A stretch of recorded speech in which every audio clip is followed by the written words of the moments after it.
So I don't think people realize how stressful it is being a gig worker in 2026. I've been doing gig work for damn near 10 years full time, and this is the worst that I've ever seen. So we have to basically fight with the companies just so that way they could pay us a decent wage for completing deliveries and orders and everything like that, even though we go above and beyond and literally have to shop items a lot of this.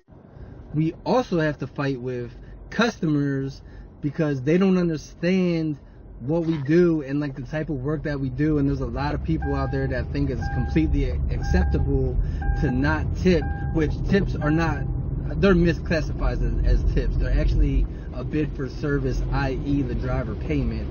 But anyways, back on topic, there's a lot of people that are out there that think it's completely acceptable to not have to tip or pay your driver for completing a luxury service such as grocery shopping a 100-item grocery order and delivering it to your front door. We also have to compete with and fight with other drivers who are not your friends. They're basically competition because orders are getting sent out all at the same time, and their orders are extremely scarce nowadays in 2026. So you basically have to fight other drivers and other drivers that are using bots and other apps that snatch orders away from you. So it's not a fair playing field for us that do things ethically and have been doing it for a long time. So you basically have to fight for orders. It's literally like a war field out here, every man for himself when it comes to trying to get orders. And they're so hard to come by to where you have to either accept lowball orders or not pay your bills for the week. And then on top of that, we have to deal with high miles, high items, and low pay when it comes to orders, which is extremely frustrating, especially when you know your worth and you know the type of quality service and customer service that you bring, and then you still have to take these high miles, high items with low pay orders, or you just don't get paid. On top of that, we have rising gas prices that are almost $4 a gallon in some locations, $5 a gallon in locations. So if you're taking these high mile orders that are going extremely far and you're paying $5 per gallon in gas, and you're burning 1 or 2 gallons to drop off and to come back on these high mile orders, then you're essentially spending $10 just for that order. So if you're making only $10 for the order, it evens out. You're not making any profit. You're doing the work for free. You're not getting paid for it.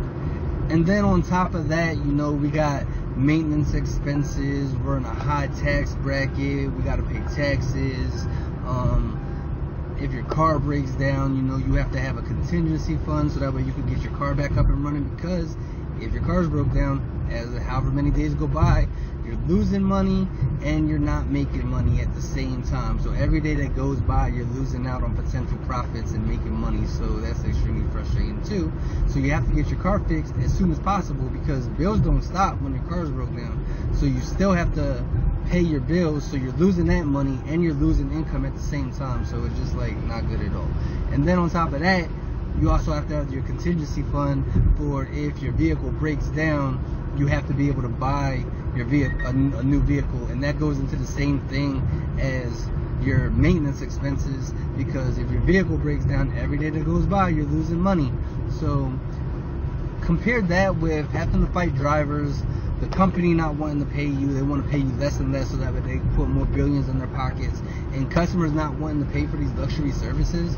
The shit is so stressful. And like, before you say, oh, you chose the job, some of us don't have the luxury or the privilege to be able to work a 9 to 5, which is why I've been doing this for so long. Some of us, that's a luxury and a privilege to be able to work a 9 to 5, man, to work a regular job.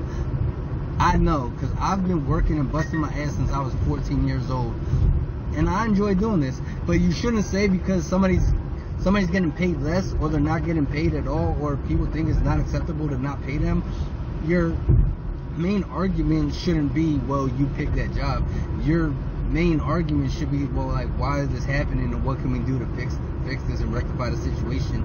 Because everybody deserves to get paid for their services and for their time and for working. Like, nobody should be working for free. So that's just like a pessimistic, manipulative way to look at it, to justify like being a piece of shit for the company, justifying them not paying us, justifying people not tipping us or paying us for our services and stuff like that. There's really no justification for that type of behavior, and it's weird to try to like narcissistically manipulate the situation to justify that type of behavior, if that makes sense. So, I don't know, man. It's really stressful out here. So I don't know. Is anybody else having issues like this in their zones, or how long have y'all been doing it? Is it still feasible where you're at? Because it's getting really bad, man. And like I said, with these crackhead drivers snatching up orders, it's literally getting worse and worse. Have you ever noticed something? A few years ago, everybody was talking about side hustles. Drive for Uber, deliver with DoorDash, shop for Instacart. It sounded like freedom. Work when you want. Be your own boss. Make extra money. But lately, I've been seeing a different conversation. People are waiting hours for orders, driving farther for less money, putting thousands of miles on their cars, working longer days just to make what they used to earn in half the time. And it got me thinking. Maybe the real problem isn't the gig economy. Maybe the real problem is depending on someone else's platform for your income.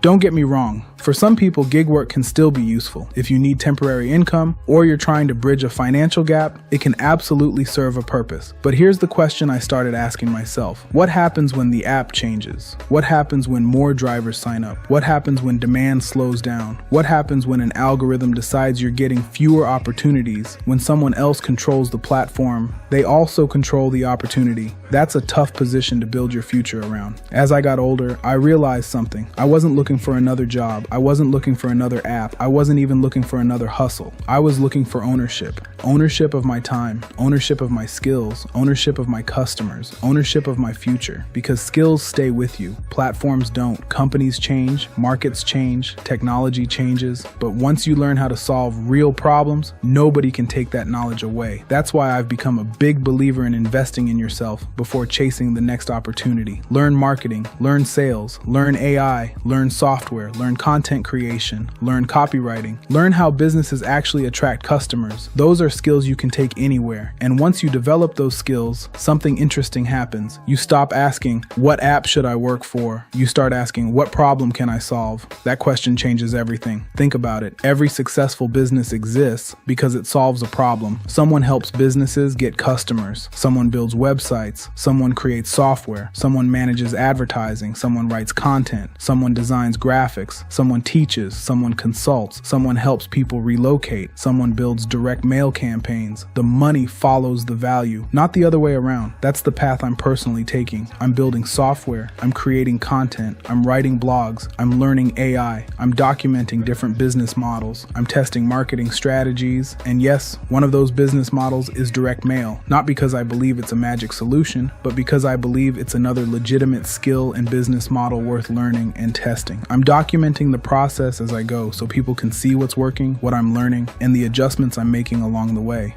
The goal shouldn't be escaping one job just to become dependent on another app. The goal is building enough skills that you always have options, more flexibility, more freedom. The economy will change, technology will change, companies will come and go. But if you become someone who consistently solves problems, you'll always be valuable somewhere. And that's a much stronger foundation than hoping the next order pops up on your phone. If you're watching this because you're tired of the uncertainty, maybe don't spend all your energy looking for the next gig. Spend some of that energy learning a skill that can become a business. That investment can continue paying you long after today's trends have changed. If you're looking for a genuine way to build another income stream from home, I've put together information about one of the business models I'm personally building called Mailbox Money Blueprint. You'll find the link in the description below. And if you'd rather ask me questions before looking at it, that's perfectly fine too. My email address is right here on the screen.